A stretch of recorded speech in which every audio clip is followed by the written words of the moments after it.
You have certainly heard of it. Teeth in a day, teeth in half a day, teeth in an hour. These are all common marketing pitches on immediate dental implants and restorations. What that means is that you can have a tooth extracted, have an implant placed right away, and then place a restoration, all in the same time. Yes, there are certainly great benefits for immediate implants. Less surgery, less time, and possibly less cost. But is it appropriate for everyone? When is it okay to get immediate dental implants, and how do you know if you're a candidate? Today, we'll explore what immediate dental implants are and try to answer those questions. I'm Dr. Ryan Kazemi, and welcome to Hints and Tips in Dentistry.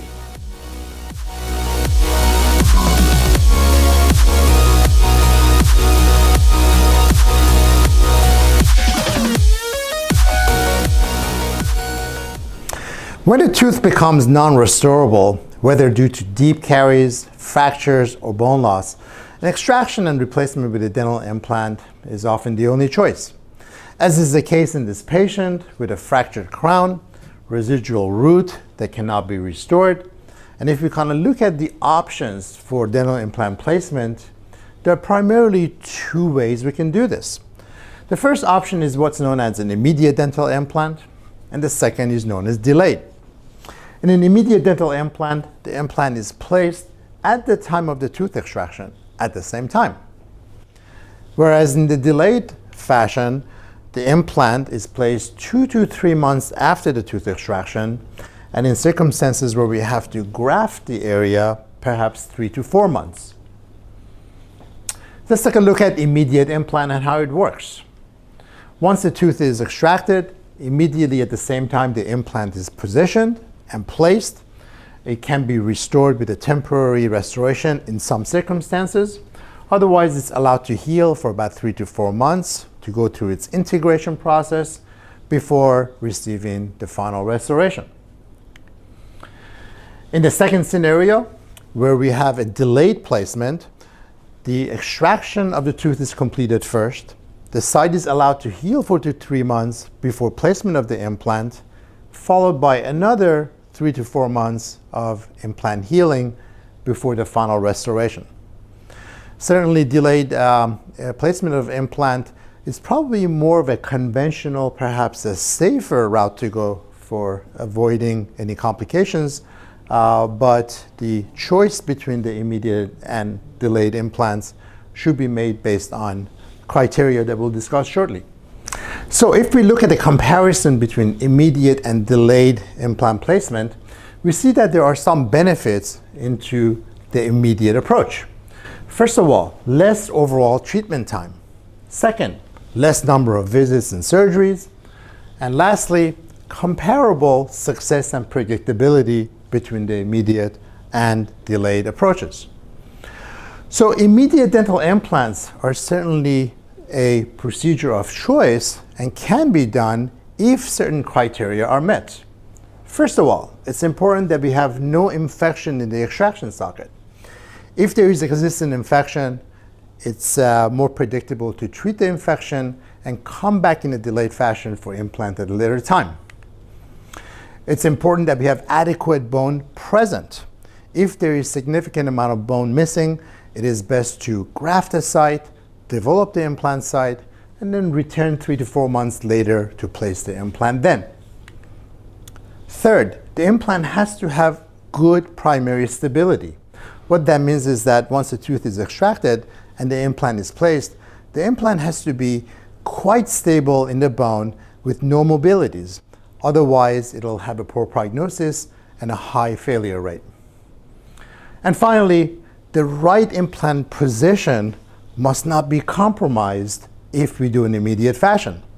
What that means is that once the tooth is removed, the implant position has to be exactly where the restoration is planned and also within the architecture and anatomy of the bone.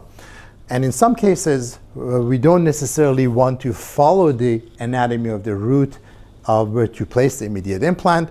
As long as we're not compromising the position, it's certainly fine to do.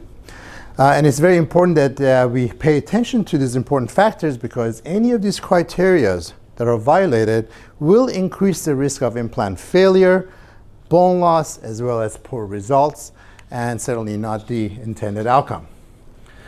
Now the question of on which teeth are immediate implants are possible. If we look at our teeth, incisors, which consist of the central and lateral incisors, canines, which are our eye teeth, premolars, first and second premolar, and we have our first and second molar. Wisdom teeth are typically not replaced, and these are the sites commonly for implant placement. And if we look at which sites are ideal for immediate implants, these are primarily the incisors and canines. They're excellent indication for immediate implants, mainly because the size of the root is narrow enough where it can accommodate the implant in a position with good stability and good outcome. As we get toward the premolar and molar regions, that becomes less of an indication for immediate implants. And there are some areas of gray area where it may be possible to do immediate implants in some first premolars. And the reason for this is that we have multi-rooted teeth that may make it difficult to position the implant precisely well and well supported. So it is better and more predictable to do the delayed fashion in these sites than not. So here are my tips on whether or not you're a candidate for immediate dental implant and when it can be done. First, it's important to do three-dimensional diagnostics and computer-assisted analysis to help us understand the foundation, the architecture of the bone, as well as the existing tooth, and to see whether or not those criteria that we talked about earlier are present. It's important that there is no infection present in the extraction site. Otherwise, it should be cleaned and managed and implant to follow at that point. There must be adequate amount of bone present. If there is missing bone or inadequate bone, it's best to do the delayed approach. The implant position should not be compromised by the position of the roots. As long as we're not compromising it, certainly could be an indication for immediate. And it must be quite stable in its site. And last but not least, it's important that we avoid any unwanted loads or forces on the implant during the healing process, primarily for the first 2 months as the bone integrates and heals on the implants. It's important that we avoid any pressure on the implants during that time. So, immediate dental implants are certainly preferred if it provides the same outcome and success as the delayed implant placement approach. But it is important to choose success and predictability over speed and saving time. There are specific conditions that must be met for immediate implants to work. The simple rules are presence of adequate bone, lack of infection and inflammation, and adequate primary stability for the implant. If these conditions are not met, and if the immediate implant ultimately compromises the aesthetic or functional outcomes, then it is best to delay the implant placement and go for the one miracle at a time approach. I'm Dr. Ryan Kazemi. See you again soon on our next Hints and Tips in Dentistry.